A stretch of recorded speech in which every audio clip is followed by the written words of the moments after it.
Hello friends, কেমন আছো তোমরা সবাই? আশা করি সবাই ভালো আছো। আমিও খুব ভালো আছি। দেবপ্রিয়ার লাইফস্টাইলে তোমাদের সবাইকে অনেক অনেক স্বাগত আর নতুন একটা ভিডিওতে অনেক অনেক ওয়েলকাম। আজকে আমি চলে এসেছি আমার একটা মামা শ্বশুরের বাড়িতে, মানে আমার মায়ের বাবার বাড়ির কাছে একজন মায়ের ভাই বাড়ি করে আছে, আর দুজন আছেন একটু দূরে, যেটা অনেকটাই দূরে, আর কাছাকাছি আছে একটা মামা শ্বশুরের বাড়ি। তো সেই মামা শ্বশুরের বাড়িতে হচ্ছে আজকের সত্যনারায়ণের পুজো। সেই কারণে আমাদেরকে দুপুর থেকেই আসতে বলেছিল।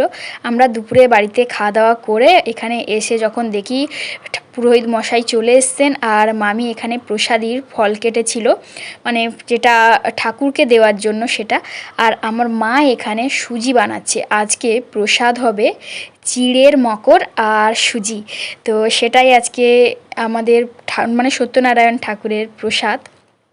আর কিছু মানে বাচ্চাদের খাওয়ানোও হবে, সেটা সন্ধেবেলা প্রসাদ সব কিছু রেডি হয়ে গেলে। এখন আমরা ফল কাটবো, মানে ফল মুখ সব কিছুই কেটে চিড়ে মকরটা রেডি করব এখানে। আর মা রেডি করছে মানে সুজিটা।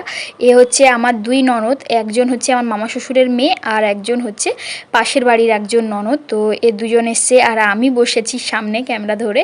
আর একজন এসছিল আমার পাশে, একজন জেঠিমা এসছিল যিনি ফল কাটছেন।